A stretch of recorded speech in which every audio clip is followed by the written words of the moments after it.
Muito bem, chegamos para mais uma aula. Essa nossa aula será um pouco diferente, deixa eu contar para você.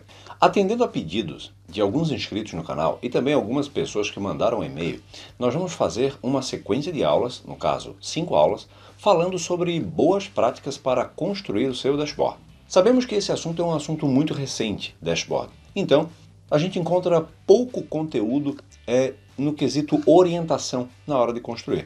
O que eu vou trazer nessas aulas é justamente um pouco dessa minha experiência na construção de dashboard nas minhas consultorias.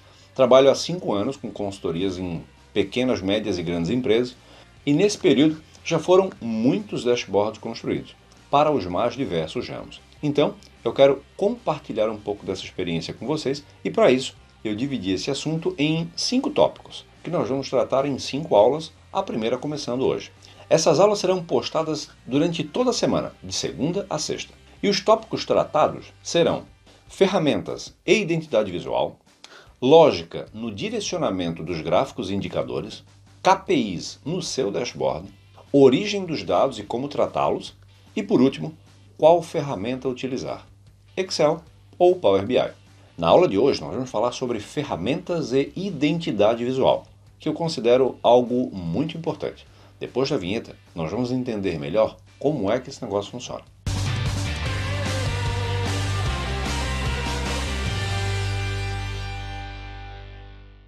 Muito bem, começando a nossa aula. Nessa sequência de aula, nós vamos então falar sobre boas práticas para construir o seu dashboard.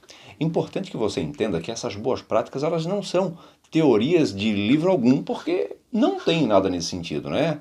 Tenho certeza que quem está assistindo essa aula já procurou por alguma coisa nesse sentido e a ausência de conteúdo ela é muito grande. Então, eu estou tentando trazer experiências que eu vivencio com os meus clientes. Eu trabalho com consultoria há 5 anos e há 5 anos com empresas de diversos portes e com gestores com pensamentos de diversos tipos. Então, estou juntando um pouco de tudo isso e trazendo para auxiliá-lo na construção do seu dashboard. A primeira dica que eu quero tratar aqui é sobre o início dessa construção. Muitas pessoas acabam se preocupando tanto com a parte visual, não que não seja importante, é importante sim, mas a pessoa acaba se preocupando tanto com essa parte visual que acaba criando um dashboard com gráficos que nem ela mesma entende.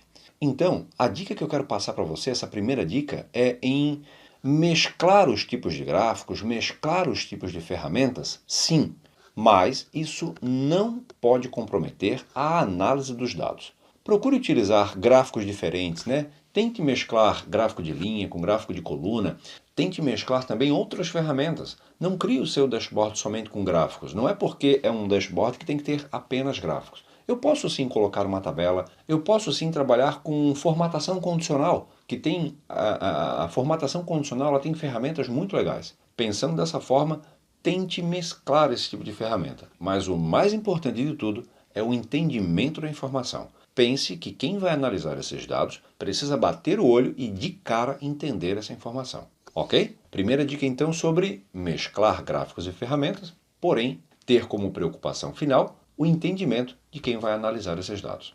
A segunda dica dessa aula é sobre cores. Como utilizar cores no seu dashboard. E a dica que eu vou lhe dar é a seguinte. Tente analisar as cores da empresa. Quais são as cores da empresa? Essa empresa é azul e laranja. Ok, eu vou então procurar trabalhar com azul e laranja. Só que eu não preciso me fixar, por exemplo, na mesma tonalidade de cor. O azul é um azul mais escuro. Eu posso usar um azul um pouco mais claro, eu posso trabalhar com tonalidades de cores. Procure utilizar essa tonalidade de cores tanto para a primeira como para a segunda cor. Normalmente a marca da empresa ela tem 2 ou mais cores. Então procure trabalhar com essas tonalidades. Só tome cuidado para que o seu dashboard não fique monocromático, né? A gente bata o olho e o gestor não consegue identificar, por exemplo, o que é bom e o que é ruim. Eu coloquei lá um rótulo de receita e um rótulo de despesa. Poxa, a gente precisa usar cores relacionadas à receita positivo, né? Receita algo bom e despesa algo ruim. Eu não vou ficar colocando para receita uma cor vermelha e nem para despesa uma cor verde ou azul. Então, a gente precisa ter esse tipo de bom senso. Porém, procure usar sim as cores da empresa. Eu vou dar o exemplo do azul e do laranja. Eu tenho um cliente que funciona nessa linha, são essas as cores da empresa. Então, quando eu vou mostrar alguma coisa que não é tão boa, eu procuro usar o laranja, que já é uma cor da empresa. E quando eu vou usar uma coisa que é boa, que eu quero enfatizar, eu uso ela na cor azul, que já é a cor da empresa também. Então isso ajuda na identificação visual da empresa, porque ela já se identifica, e também ajuda na hora de mostrá-la se está bom ou se está ruim, certo? Então, tomar esse tipo de cuidado é algo muito importante. Uma outra dica que eu vou dar para você, relacionada a esse assunto, relacionada a cores e tudo mais, é sobre como criar, né? Na hora de criar um dashboard, a gente fica sempre com aquela dúvida. Se eu puxo uma linha, se eu puxo uma coluna, enfim. Na hora de criar, analise primeiro o site da empresa. Entre no site da empresa, veja qual foi a identidade visual já criada e aproveite um pouco disso. De repente, lá do site, você vai conseguir até buscar alguma coisa. Pegar alguma imagem, cor, pegar algum detalhe de alguma coluna, de alguma linha, enfim. Antes de começar a criar toda essa parte visual, entre no site da empresa e dê uma analisada. Tenho certeza que vai facilitar muito esse trabalho. A terceira dica que eu quero dar nessa aula é sobre, na hora de criar o dashboard, se eu estou na dúvida quais cores, quais gráficos, quais modelos, eu optar pelo limpo, né? Tem pessoas que adoram, por exemplo, criar dashboards escuros. Eu não tenho nada contra, vou ser bem sincero.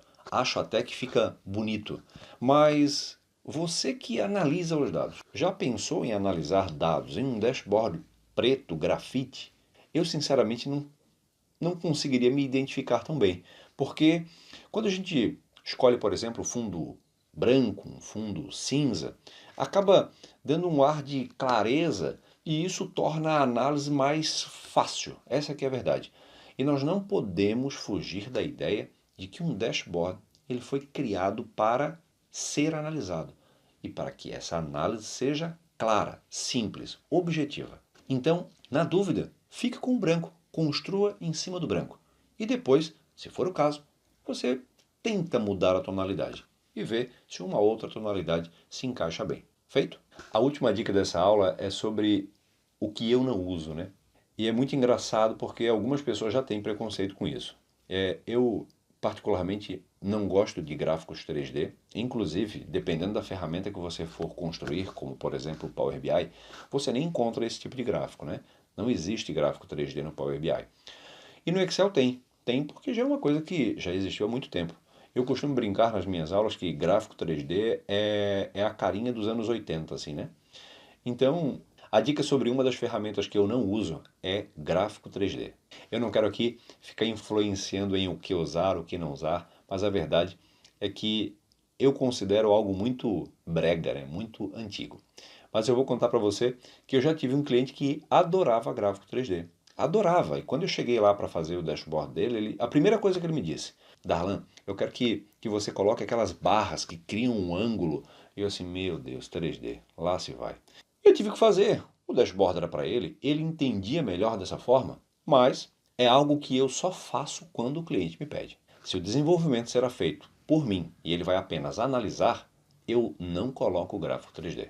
Uma outra coisa que eu também não uso, por entender que é bem uma carinha de anos 80, é gráfico de pizza. Meu Deus. O gráfico de rosca ele é muito mais interessante, porque você pode aproveitar o miolo dele. Você pode aproveitar esse espaço vazio que tem no centro, até mesmo para colocar um outro indicador. Já pensou? Já pensou um gráfico de rosca onde o percentual do que está sendo selecionado aparece dentro do próprio gráfico? Como o gráfico que está aparecendo para você agora? Então, você pode usar melhor. E uma outra coisa sobre gráfico de rosca, já que eu deixei claro aqui que eu prefiro de rosca ao invés de pizza, tente trabalhar com gráfico de rosca com uma espessura mais fina também, porque um gráfico de rosca com uma espessura grossa também não fica legal. As dicas de hoje seriam essas. Eu quero agora apenas colocar a imagem de um modelo, de um dashboard, para que vocês olhem e tentem lembrar de todas as dicas que eu dei nessa aula e vejam se vocês aprovam. Esse foi um modelo real, é um modelo criado realmente para uma empresa. Dê uma olhada, confiram. Se gostaram dessa aula, não esqueçam de deixar o seu like. E eu vou prometer uma coisa a vocês. Se no final dessa semana a quantidade de visualizações dessa nossa sequência somada, né, as 5 aulas somadas, ultrapassar 5.000 views, nós vamos, na semana que vem, ter uma aula totalmente diferente. Eu quero fazer uma aula mostrando, na prática, como eu desenvolvo esses dashboards. Eu tenho certeza que vai facilitar ainda mais o seu trabalho, certo? Então, vamos dar um like, vamos fazer esse negócio à frente, compartilha isso. Se gostou, compartilha, para que a gente alcance essa marca de 5.000 views no final dessa semana, para eu criar uma aula diferente para vocês na semana que vem. Combinado? Muito bem, nessa aula nós ficamos por aqui. Lembrando que amanhã nós temos uma nova aula. Amanhã nós vamos falar sobre lógica no direcionamento dos gráficos e ferramentas. Combinado? Até a próxima aula.